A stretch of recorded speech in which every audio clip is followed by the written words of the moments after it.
Olá, tudo bem com vocês? Sejam bem-vindos ao programa 118 desse nosso estudo Refletindo Kardec, sempre com apoio e divulgação da Sociedade Espírita Francisco de Assis de Amparo aos Necessitados, a CEFAM, aqui da nossa cidade de Ponta Grossa.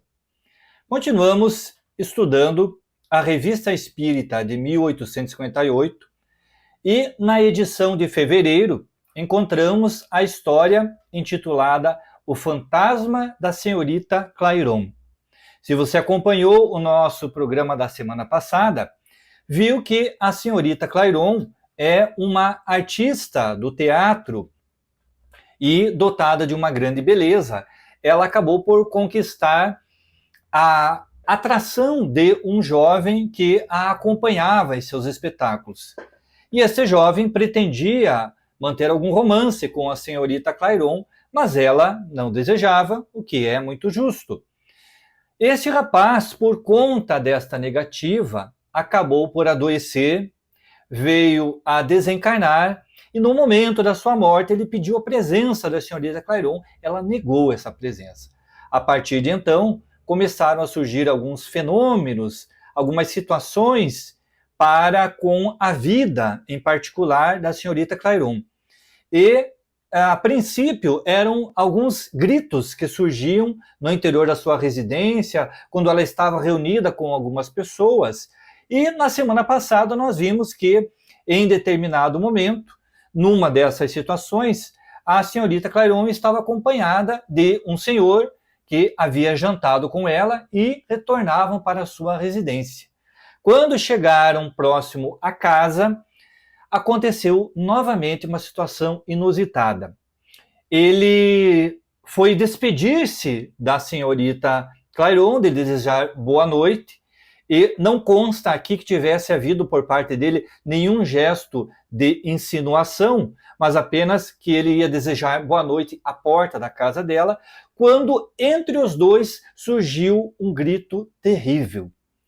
Imaginemos a cena, então, ele deveria estar próximo da senhorita Clairon e no meio dos dois um grito muito forte e que acabou por assustar este senhor que a acompanhava. Diz aqui que ele voltou para sua carruagem, saiu dali com muito medo, apavorado, mas ele arriscou, porque ele não desconhecia, assim como ela diz, toda Paris conhecia a história de que aquela jovem tinha um fantasma que a perseguia. Ela vai relatar neste seu diário outras situações em que este, que ela chama o seu fantasma, acabou por trazer alguma interferência na sua vida. Diz ela que, determinada vez, havia se dirigido até um local junto com um amigo para a compra de algumas roupas e este jovem, muito ousado, acabou por pedir a ela que chamasse a atenção deste seu fantasma. E dizendo, olha, se você chamar e ele aparecer, eu acredito nele. E aí ela diz assim, seja por fraqueza, seja por audácia, fiz o que me pedia. E aí saíram 3 gritos terríveis, aos quais eles acabaram se assustando muito, todo mundo que ele estava próximo, ou seja, ela desafiou este fantasma e acabou por acontecer novamente. Conta ela que, passadas algumas semanas, o grito se aquietou, não houve nova manifestação deste seu fantasma, e, determinada ocasião, ela se encontrava em Versalhes, dividindo um quarto com uma outra senhora, quando, diz ela, às 3 horas da manhã, estavam num lugar muito distante, e acabou por duvidar que o fantasma estaria presente naquele local. Mas, novamente, às 3 da manhã, o grito veio a assustar, essa senhora que estava junto com ela ficou apavorada e assim por diante. Conta ela que passaram-se 7 ou 8 dias e ela retornou para sua residência e estava lá novamente reunida com os seus amigos, um grupo de pessoas, e às 11 horas da noite, como havia ocorrido anteriormente, ao invés de um grito, ouviu-se o som de um tiro de fuzil, diz ela. muito próximo a uma das suas janelas, geralmente aonde haviam aqueles gritos. Junto a esse tiro de fuzil, além do barulho, se viu um grande clarão, todos presenciaram, mas quando se dirigiram em seguida para a janela, para ver o que havia ocorrido, diz ela, a janela não tinha nenhum tipo de dano. A princípio ela achou, quando ouviu aquele barulho, que fosse alguém que estivesse atentando contra a sua vida, talvez até alguém incomodado com aqueles gritos, com a história do fantasma. Mas quando ela se aproximou, viu que não tinha nenhum dano na janela. A polícia fez investigação nos arredores para tentar descobrir se alguém estava provocando aquele ruído, havia provocado aquele ruído. Não descobriu, não conseguiu nenhum indício de que alguém tivesse provocando aqueles ruídos. Prossegue ela no diário. Durante 3 meses inteiros foi ouvido, visto, dado sempre à mesma hora, na mesma vidraça, sem que ninguém tivesse jamais podido ver de que sítio partia. Esse fato foi constatado nos registros da polícia.